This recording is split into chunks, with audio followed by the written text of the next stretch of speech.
Bonjour et bienvenue à l'émission Tribune Presse qui s'est déplacée dans la capitale du rail. Et la capitale du rail, c'est Thiès, bien entendu, au Sénégal. Et quand on parle de rail, on pense tout de suite à la ville aux deux gares. Et la ville aux deux gares, c'est bien entendu Thiès. Et pour parler de l'actualité de cette très belle ville, une ville historique, appelée souvent ville rebelle, peut-être que j'utilise des mots trop lourds, j'ai le plaisir de recevoir deux confrères, en l'occurrence Mbaye Samb. Mbaye Samb, vous êtes le correspondant de l'As quotidien au niveau de Thiès. Mbaye Samb, bonjour. Bonjour Patrice. Alors je ne me trompe pas de dire que Thiès est une ville rebelle.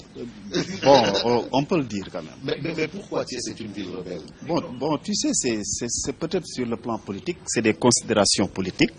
Et n'oublions pas aussi que les plus grandes grèves ont démarré ici à Thiès. Notamment la grève des cheminots. Absolument. Avec le régime socialiste aussi, les plus graves crises du régime socialiste, notamment en 1988, c'était ici sur la promenade des Thiessois. Absolument. C'est peut-être le résumé de tout cela qui fait dire aux gens que c'est une ville rebelle. Donc c'est une ville très politique. Très politique. En filigrane. Alors, avec nous également Babacar Diop. Babacar Diop, quand même, je crois que ceux qui ont vécu un peu le mouvement, le syndicalisme des professionnels de l'information et de la communication le connaissent. Et bien entendu, mon directeur général Massamba Mbaye me demande de vous passer son bonjour. Babacar Diop, vous avez évolué au niveau de l'agence de presse sénégalaise. Babacar Diop, vous avez fait vos humanités, ça il faut le dire. Alors bonjour, merci d'avoir répondu à notre invitation. Et déjà d'entrée, j'ai envie de savoir comment va Thiès. Bonjour Patrice, je me réjouis d'être sur ce plateau. Parce que je suis un confrère, un journaliste qui a été convié sur ce débat. Mais aujourd'hui, on peut retenir que Thiès est une ville d'histoire. Comme l'a dit tout tantôt notre confrère Mbaye Samb, Thiès est une ville d'histoire. Et qui parle d'une ville d'histoire depuis les épopées de Lat Dior Ngoné Latyr, passant par d'autres damels qui ont eu à passer sur l'histoire du Kayor, on peut retenir que Thiès a toujours vécu des moments historiques. Et vous vous rappelez bien que dans cette ville, le premier président de la République du Sénégal, Léopold Sédar Senghor, était le premier maire de Thiès. Il a milité d'abord dans cette région. Ah, ça c'est une information. Léopold Sédar Senghor est le premier maire de la ville de Thiès. Oui. Donc ça, c'est une histoire à retenir. Donc pour si on retient aujourd'hui cette gare, où on peut retenir Ibrahima Sarr, qui a été le syndicaliste historique qui a déclenché cette guerre, cette grève des cheminots de 1948 et qui a abouti aujourd'hui à ce que nous sommes aujourd'hui maintenant. Et cette grève qui s'est même fait par contagion, ça s'est passé au Niger, au Bénin, partout en Afrique. Et cette grève a inspiré les politiciens pour aujourd'hui. Après 1960, c'est après cette grève que les politiques se sont engouffrés pour maintenant réclamer carrément l'indépendance de la République du Sénégal. Absolument. Donc c'est parti de cette grève. Donc aujourd'hui, on retient que Thiès est une ville spécialement politique, comme on dit, dans son terme. Aujourd'hui, on a tendance de dire que Thiès a vécu sous le régime socialiste. Après, c'est le régime PDS. Et aujourd'hui, après un passage de l'APR qui est aujourd'hui au pouvoir, qui est en train aussi de montrer un peu ses marques dans cette ville, qui est presque jalousement gardée par le politicien et le charismatique, comme on dit, Idrissa Seck. Parce que quoi qu'on dise, c'est lui qui a marqué un peu l'histoire de cette ville. Mais oui, d'accord. Ouais, ça c'est vraiment l'histoire. C'est important d'évoquer l'histoire, savoir d'où vient Thiès, qu'est-ce qu'a représenté Thiès, que vaut Thiès, est-ce que Thiès c'est une ville qui compte, est-ce que Thiès c'est une ville qui pèse. Alors je vais un peu évoquer une cause immédiate. Alors je me tourne du côté de vous, Mbaye Samb, de l'As quotidien. Est-ce que la jeunesse malsaine dont parlait le président Abdou Diouf s'est assagie? Non, je ne le pense pas. Très franchement, je ne le pense pas. Vous savez, le président... C'était bien à Thiès où il avait parlé de jeunesse malsaine. À la promenade des Thiessois, effectivement, en février 1988, pendant la campagne électorale. On disait même qu'après, lors de cette présidentielle-là, que le pouvoir était pratiquement dans la rue. Parce que tout simplement, une vague de violence avait émaillé en tout cas l'élection présidentielle. Mais je ne pense pas que ce soit une jeunesse malsaine. Mais c'était quand même dans un contexte. Dans un contexte marqué par le réveil politique de la jeunesse. Le président Abdou Diouf avait senti que c'est cette jeunesse-là qui allait lui le remettre au pouvoir ou prendre le pouvoir de ses mains pour en fait le confier à un autre. Je crois que c'est dans ce contexte-là qu'il a parlé de jeunesse malsaine. Et c'est une jeunesse qui s'était affirmée, qui s'était bien affirmée pour montrer qu'elle est là et qu'elle compte en tout cas dans la trajectoire politique du pays et qu'elle va peser de toutes ses forces en tout cas dans les prises de décision. Mais est-ce que ça a changé quelque chose dans le visage de Thiès, à votre avis? Non, pas beaucoup. Bon. Sur le plan des infrastructures, il y a quelque chose qui a changé avec l'avènement de la première alternance politique sous le régime de Maître Abdoulaye Wade. Vous savez que le premier ministre d'alors, Monsieur Idrissa Seck, est le président du conseil départemental aujourd'hui. Voilà, il est originaire de Thiès.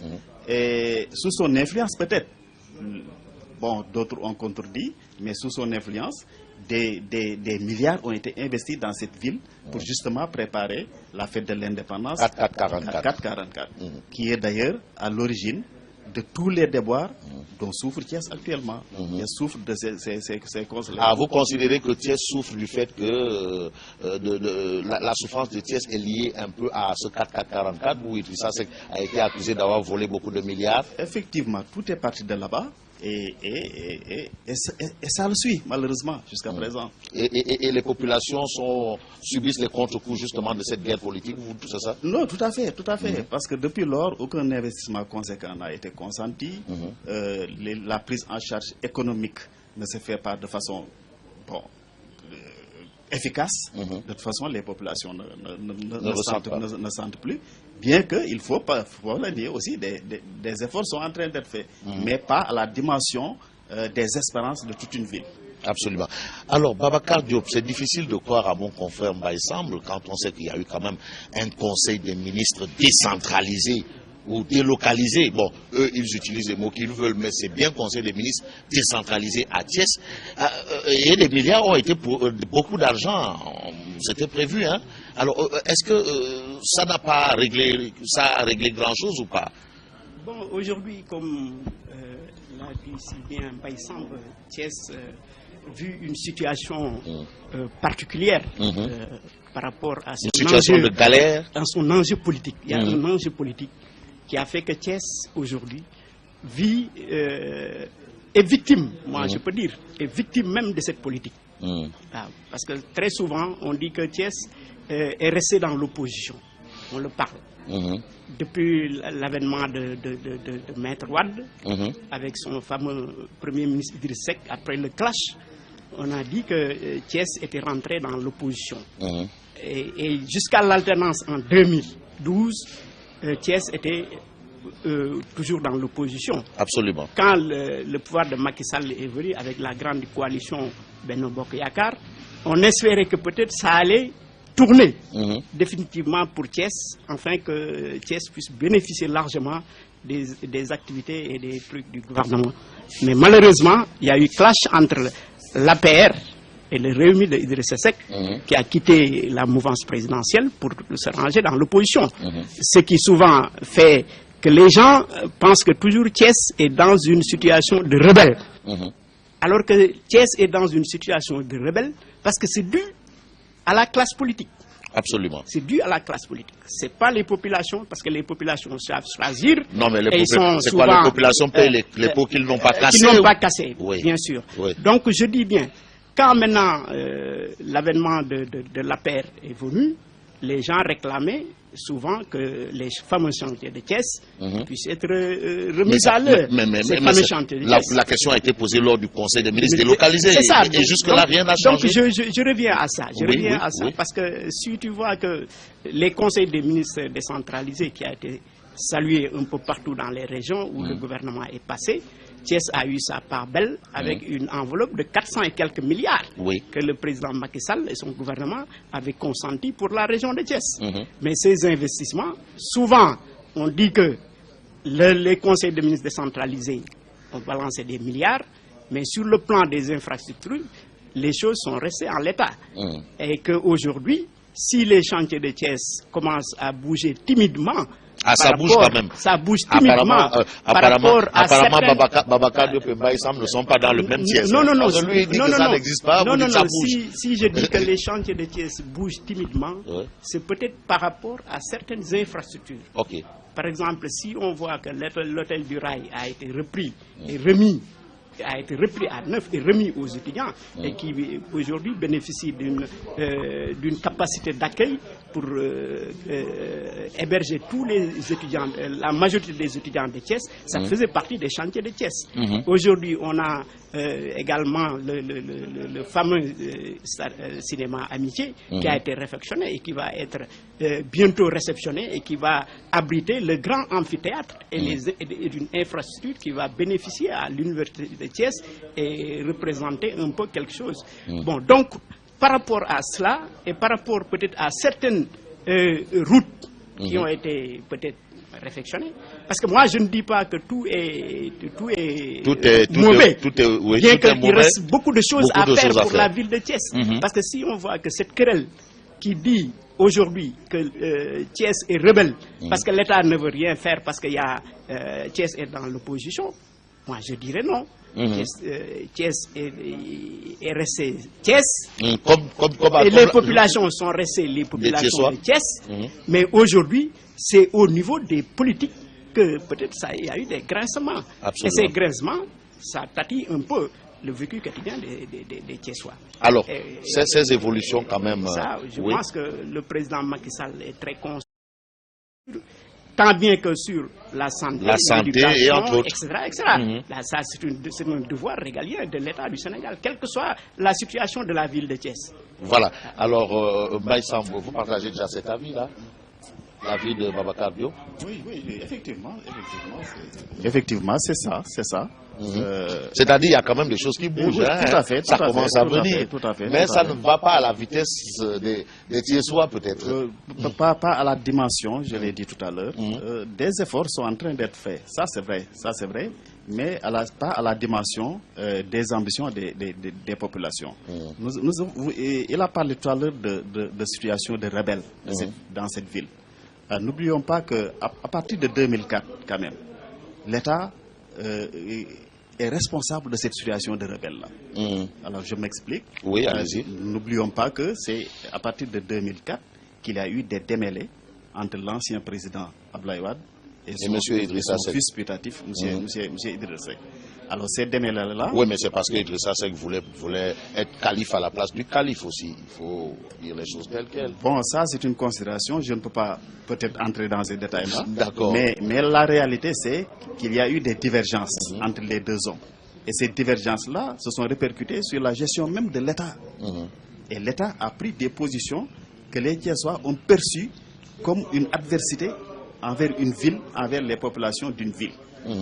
Et de façon maladroite, l'État a pu créer une grande admiration, une vénération même des populations envers Idrissa Seck, ce qui a un peu exacerbé cette position de rebelle dont on parle. Et vous savez que depuis 2004, vous êtes au courant du traitement que les Thiessois font du parti au D'accord, donc qui est contre Idrissa Seck, les Thiessois ne vous acceptent pas. C'est un peu ça. Voilà, c'était le contexte au départ. Bien qu'il y a des changements qui sont des mutations qui sont en train de s'opérer, des mutations politiques, n'est-ce pas, qui sont en train de s'opérer et qui vont en tout cas vers l'effritement de ces considérations-là. Mais je me souviens quand même avoir vécu une situation à Thiès, ce sont les inondations au niveau du marché. Il y a eu des inondations. Et ça, vraiment, c'était une situation récurrente. Est-ce que la question a été réglée? Je reste avec vous, Mbaye Sam, de l'As quotidien. Bon, en tout cas, des actions ont été faites. Par Macky Sall, la mairie, par le régime de Macky Sall. Vous savez, les mairies n'ont pas de moyens. Ah ouais, c'est ce qu'ils disent, mais pourtant, quand ils sont maires, ils ont 2, 3, 4 femmes. de toute façon, j'ai vu cette année les différentes mairies faire des opérations pré-hivernales, un peu pour prévenir. Non, ça c'est l'ONAS, parce que ça c'est l'État. Hein. L'assainissement relève de l'État. Tout à fait. C'est l'ONAS. C'est pourquoi je disais que les collectivités locales n'ont pas ces moyens-là. De toute façon, mais quand même, c'est un soulagement. Il y a quand même une amélioration à ce niveau. Tout à fait. Mais je crois que c'est très tôt de répondre à cette question. Parce que tout simplement, nous avons vécu cette année un hivernage qui n'est pas beaucoup pluvieux comme l'année dernière. Absolument. Donc, nous n'avons pas une situation de référence pour pouvoir, en tout cas, donner une réponse assez nette à cette question-là. Alors, à cette question, Babacar Diop, qu'est-ce que vous proposez? Bon, moi, je rejoins Mbaye un peu par rapport à cette problématique des inondations, qui n'est pas l'apanage de la ville de Thiès seulement, parce qu'on dit souvent que les inondations, presque ça touche presque tout le Sénégal. Et ça, moi je dis, c'est un défaut d'assainissement et de canalisation. Ok. Parce que si la ville de Thiès qui s'est agrandie par rapport aux années précédentes, les gens se sont installés dans des bas-fonds où les collectivités locales ont délivré des parcelles à des citoyens qui ont érigé des domiciles sur ces zones jugées un peu non habitables. Oui. Mais aujourd'hui, c'est cela qui est la principale cause de ces inondations. Et à défaut d'une grande canalisation. Les municipalités sont en partie responsables de cette situation. Mais les municipalités, bon, si on dit leur responsabilité, c'est une responsabilité partagée quand même. Parce qu'aujourd'hui, si on sait que Thiès, comme on dit, on revient sur les fameux chantiers de Thiès, où il y a une grande canalisation qui a été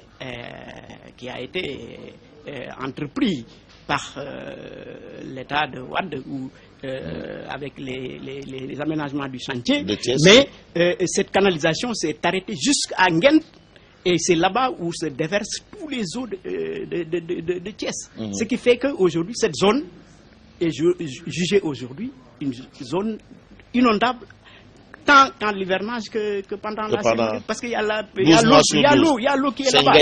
Vous allez là-bas, en Nguyen, vous trouvez l'eau. Parce que c'est dû à une canalisation défectueuse qui n'a pas été acheminée. Et qu'aujourd'hui, je pense que la responsabilité aujourd'hui de l'État, c'est de terminer cette canalisation.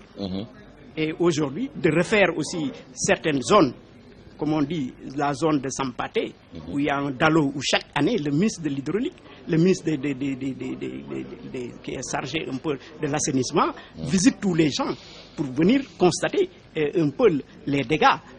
Mais ils savent qu'aujourd'hui, qu'au niveau de Sampaté, au niveau du quartier Nguent, au niveau de certaines zones où il y a un déversement des eaux de pluie et des eaux usées. Et là, des eaux de pluie et des eaux usées. Merci. Et ça crée ce que ça crée aujourd'hui. Parce que c'est après chaque inondation, ce sont ces quartiers qui en souffrent. Parce qu'aujourd'hui, tu peux passer dans Thiès. Si la pluie tombe, toute la ville est envahie. Mais le soir, les eaux regagnent leur place. Tu vas en Nguent, c'est là-bas où ça s'entasse. Et leurs autres quartiers sont dégagés. Ça veut dire que cette canalisation s'est arrêtée juste à proximité des villes. Surtout à Nguyen. Et les DALO, si par exemple on arrive à régler le DALO de Sampaté, qui a un déversement fort de l'eau, et terminer la canalisation qui joue l'espace de Nguent, moi je pense que Thiès trouverait un peu un ouf de soulagement par rapport à l'évacuation des eaux. Voilà, juste une pause et nous revenons dans une poignée de secondes.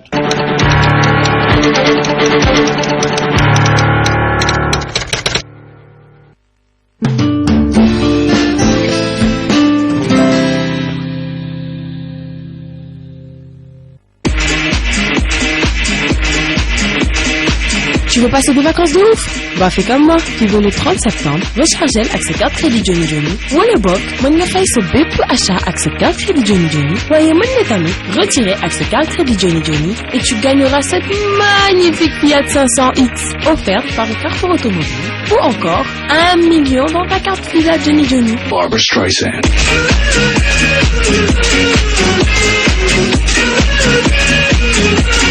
C'est pas ouf ça? Hanane.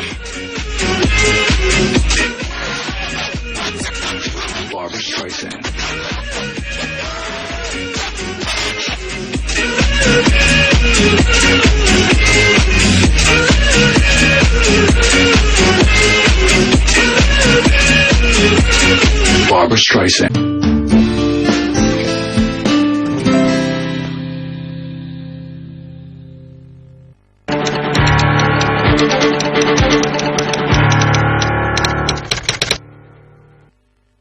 Alors, vous suivez toujours Tribune Presse et nous parlons de l'actualité de Thiès. On a parlé un peu de tout, l'histoire de Thiès, politiquement.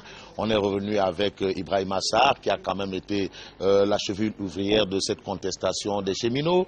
On a peut-être oublié un autre Ibrahima, c'est-à-dire Ibrahima Sall, je crois, le lion du Cayor. Boubacar Sall, autant pour moi. Boubacar Sall, le lion du Cayor. On a parlé de l'assainissement, on a parlé de beaucoup de choses, hein, du Conseil des ministres décentralisé et un peu ce que Thiès vit par rapport à sa posture de ville, bien entendu, de ville contestataire, de ville rebelle. En tout cas, on évolue un peu et nous allons un peu parler de cette situation du rail à Thiès. Alors, Mbaye Sam, où est le problème, à votre avis? Le problème, je voudrais d'abord vous saluer votre inspiration en organisant ce débat au niveau de la gare routière, de la gare ferroviaire. Oui. Cette gare qui est un symbolique, n'est-ce pas, dans le processus de mise en place du chemin de fer. Le problème, moi je pense que quelque part, il y a peut-être un manque de volonté politique. Il faut d'abord rappeler que depuis la colonisation, aucun investissement conséquent n'a été fait sur le chemin de fer. Et la privatisation, alors, elle a servi alors, à quoi? et qui dit chemin de fer, le socle, c'est la voie, la voie elle-même. Bon, la vétusté est telle que ça ne pouvait plus marcher. Et en 2000, tout le monde sait que la privatisation est venue. Le chemin de fer a été presque bradé. Bradé, donné à des investisseurs dans des conditions vraiment assez légères. Aujourd'hui, ça n'allait plus. Ça n'allait plus. Les deux États étaient obligés de revenir sur la concession le 7 décembre 2015. Le Sénégal et le Mali. Le Sénégal et le Mali. Ils ont signé et ils ont repris le chemin de fer. Mais depuis la reprise, il faut aussi avouer que les choses ne bougent pas très bien. Alors qu'à l'époque, les deux États avaient promis d'injecter 7,5 milliards. 7,5 milliards pour prendre en charge les salaires des travailleurs, pour prendre en charge des investissements dans la voie, des investissements aussi dans l'équipement mécanique. Mais jusqu'à présent, les choses marchent à pas de caméléon. Je crois qu'il faut afficher une volonté politique réelle. Le chemin de fer, c'est extrêmement important. Mais que représente le chemin de fer pour Thiès, par exemple, au-delà de l'histoire? Mais le chemin de fer faisait vivre Thiès économiquement. Économiquement, ici à Thiès, dans chaque famille, il y avait un cheminot. Les familles vivaient du chemin de fer. Vous savez, à Thiès, c'était le chemin de fer et la nouvelle société textile du Sénégal, la NSTS. Et au passage, il faudrait, vous avez parlé tout à l'heure du Conseil des ministres décentralisé. Dans ce cadre-là, il faut saluer la démarche du chef de l'État. Parce qu'à la veille de ce Conseil des ministres décentralisé, il a relancé officiellement les activités de la NSTS. Voilà. Et aussi vraiment saluer le courage du directeur général aussi. Alors jusqu'à ce jour, les choses, ça va un peu. Ça bouge, mais pas toujours à la dimension des espérances des populations pour prendre en charge ce chômage galopant chez les jeunes. Qui se résume maintenant à la conduction de moto-Jakarta. Pour revenir au chemin de fer, de façon globale, le chemin de fer, c'est important dans l'économie d'un pays. Vous savez que le port autonome de Dakar, l'opportunité de fret est de 3,6 millions de tonnes. Mais le chemin de fer actuellement ne parvient à capter que moins 10%. Parce que tout simplement, il y a des problèmes dans la voie, il y a des problèmes dans les machines, il n'y a plus de machines pour tirer les locomotives, etc. Alors je pense qu'il est du devoir de l'État d'afficher une volonté politique réelle, d'aller vers des investissements. C'est l'État qui peut investir sur le chemin de fer. En vérité, on a beau donner ça à des privés. Ils n'investiront jamais. Dans ce cas de figure, c'est l'État qui doit prendre ses responsabilités du début à la fin. Tout à fait. Mais il y a eu quand même une situation d'urgence, de sauvegarde. Dernièrement, est-ce qu'on peut avoir un espoir par rapport à cette situation d'urgence pour sauver le rail Sauver le rail, comme l'a si bien dit notre confrère Mbaye Samb, Oui. Pour sauver le rail, c'est une volonté politique, comme il l'a dit. Mais elle est là, la volonté La volonté politique, on ne peut pas nier. La volonté politique y est, mais aujourd'hui, c'est un problème de milliards. Parce que relancer les chemins de fer, c'est carrément investir des centaines et des centaines et des centaines de milliards pour que ça puisse... Ah oui, mais si on investit autant de milliards pour construire le centre de conférence à Abdou Diouf pour un truc de 4 à 5 jours, on peut faire autant pour le rail. Mais ça, moi, je pense que ça... Je pense... ça peut-être... Parfois, on a l'impression que l'État se trompe un peu de priorité.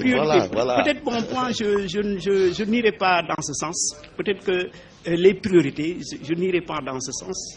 Parce que très souvent, il faut voir que nos États, c'est des États fragiles. Parce que souvent, les gens indexent les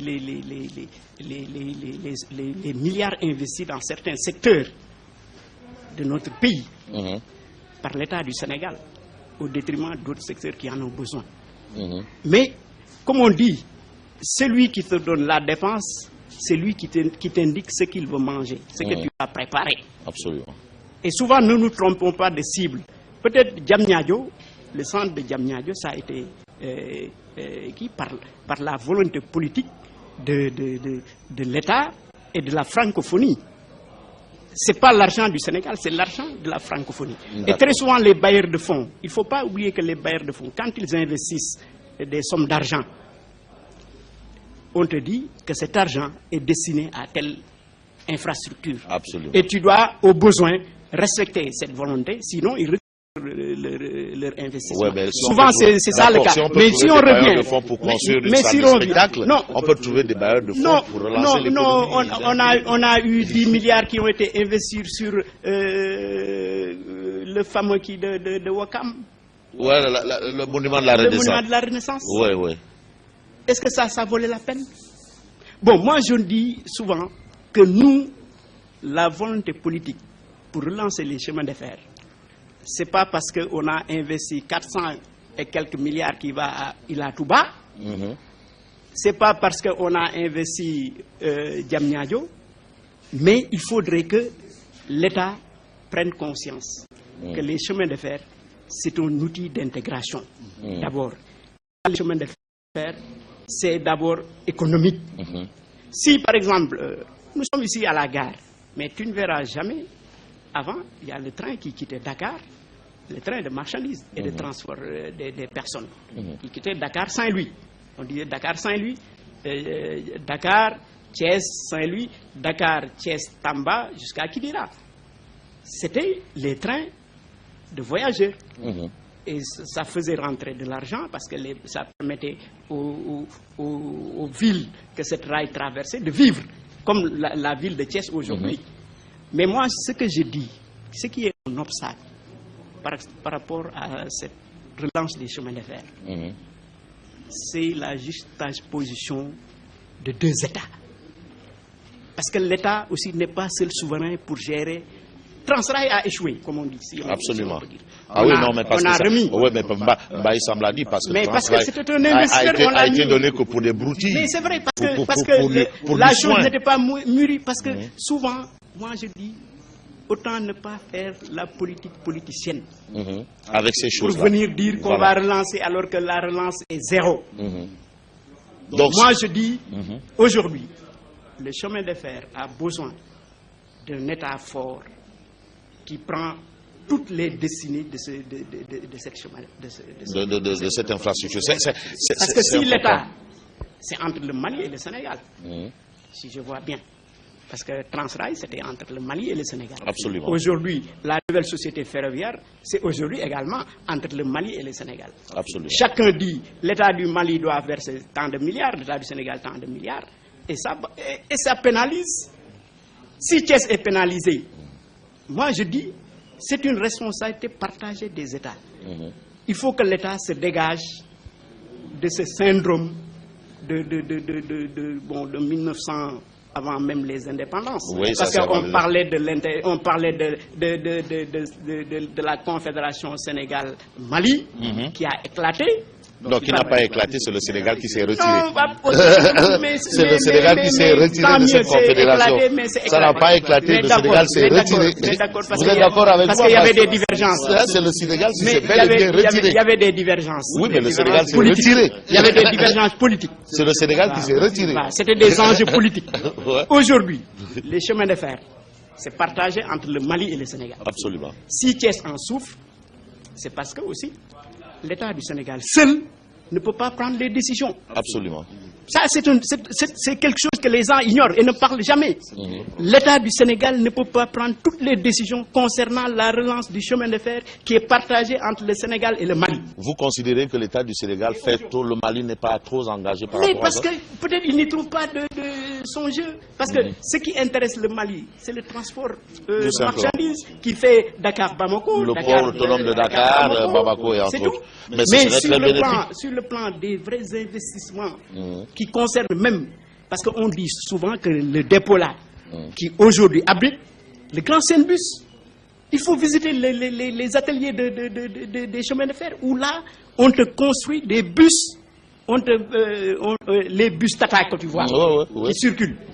Mais c'est fabriqué à travers cette usine. Mais moi, ce qui me il y a une grande infrastructure. Mais pourquoi ça ne rapporte rien à Thiès quand même? Il y a Saint-Bus, mais les ICS. Non. Parlons-en. Non, ça c'est mais vraiment... comment peut-on parler de pauvreté à Thiès? C'est un paradoxe. Le rail, c'est un il y a paradoxe. les ICS, il y a Saint-Bus. C'est un paradoxe. Mais comment on peut expliquer ce paradoxe? Les ICS quand même, c'est dans la région de Thiès. Tout à fait. C'est un paradoxe. Mais pour les ICS aussi, il faut reconnaître qu'il y a eu beaucoup de problèmes. Il y a eu même une situation calamiteuse allant jusqu'à l'arrêt total de l'usine. Alors ce n'est que il y a quelques années que le fonctionnement, en tout cas la production a commencé. Août 2015.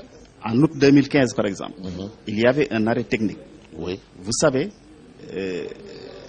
lors de l'évaluation qui a été faite, la production est étalée de 300 tonnes jour à 1200 tonnes jour. Ça, c'est une performance. Et ça doit augmenter actuellement. Absolument. À l'époque, il y avait 7000 journaliers. Moi, je pense qu'avec l'essor économique d'entreprise, pour prendre en charge le chômage des jeunes, il faut que ça soit des emplois durables. Au lieu de 7000 journaliers, qu'il y ait en tout cas des emplois décents, permanents.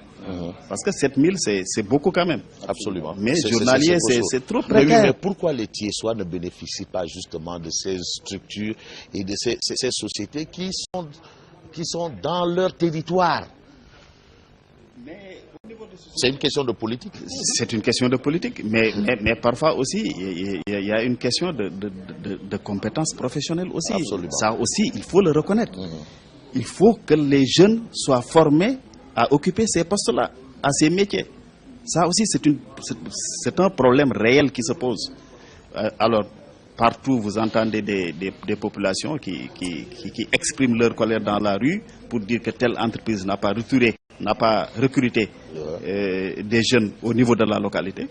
Mais souvent, c'est ce problème qui se pose. Il y a un problème de compétence.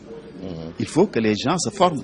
Absolument. Il faut d'abord offrir à la jeunesse des opportunités de formation qui cadrent avec les métiers qui sont présents dans le terroir.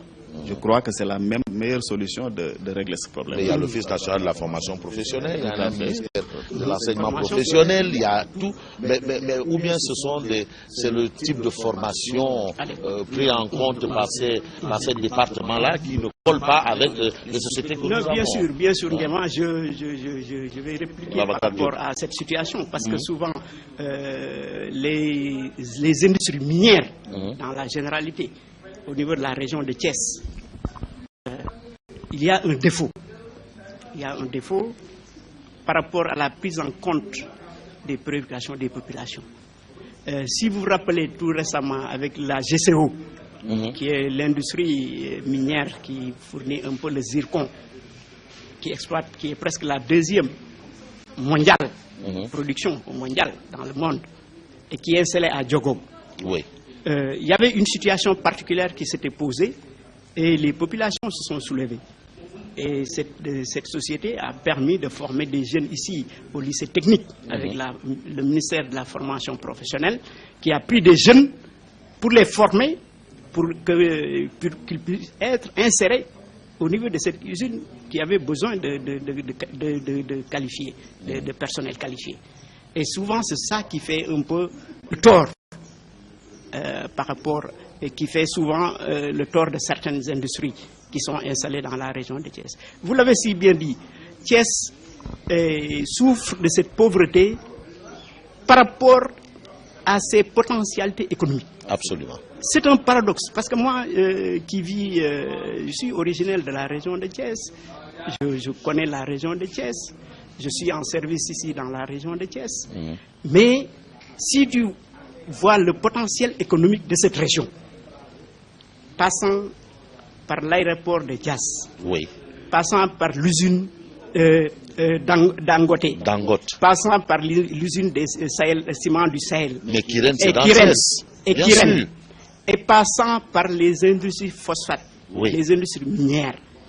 Et tu pars au niveau du département de Tivaouane, il y a les ICS, il y a les GCO, il y a tout.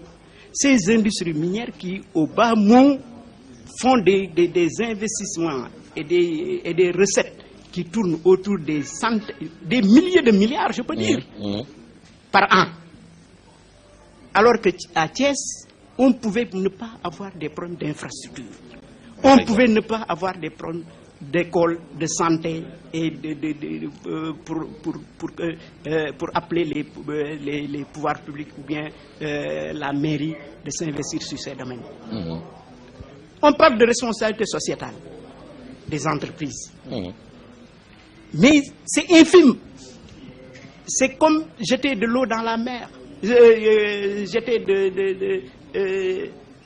une goutte d'eau dans la mer. Parce que cette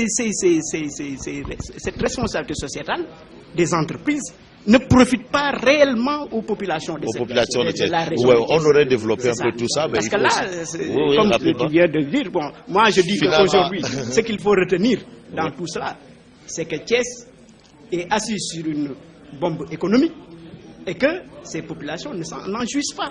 C'est ça la réalité. C'est ça la réalité. Absolument. Alors on aurait développé beaucoup de choses, mais on veut quand même parler du sport. C'est important aussi, parce que quand même Thiès au plan sportif, on me fait signe qu'il reste quelques minutes, Thiès Mbaye Samb au plan sportif, quand même, Thiès a rayonné au Sénégal, mais même en Afrique. L'Union sportive du rail, ne me dites pas que cette équipe est morte avec le rail. Complètement morte, l'Union sportive. L'US Rail. L'Union sportive du rail, je crois qu'il est en tout cas à division inférieure. En tout cas. Comme la gendarme de Dakar. Oui, mais c'est national 4 ou 5. Voilà, mais il faut dire aussi que, comme tu l'as dit tout à l'heure, c'est ça, c'est la réalité. Le rail a péri avec le rail, avec le chemin de fer. Le basketball, c'était quand même le rail. Parce que quand même, football, athlétisme. Il faut reconnaître que la Société nationale de chemin de fer a beaucoup fait pour le rail. Bon, les joueurs étaient recrutés, l'entreprise donnait à peu près plus de 30 millions par mois à l'équipe. Et avec la disparition du chemin de fer, évidemment, les ressources, il n'y avait plus de ressources. Ici, ajoute qu'actuellement, le rail est miné par des querelles de position. Absolument. Extraordinaire. Mais quoi, il y a de l'argent dedans, parce que quand les gens se crèvent le chignon, c'est peut-être parce que... En tout cas, les gens se posent des questions. Certains disent qu'il y a effectivement des problèmes d'argent, avec des joueurs qui sont un peu... vendus. Ça tourne autour de ça. Mais le conflit est tel que c'est extrêmement difficile.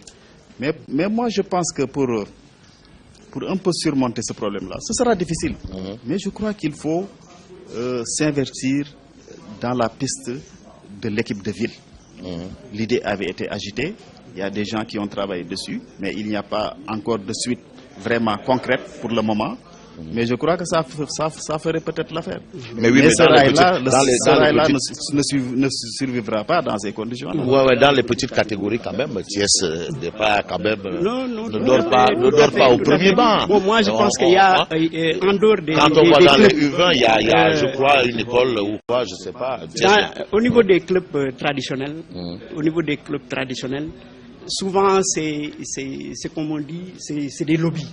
Ça a été dirigé par des lobbies.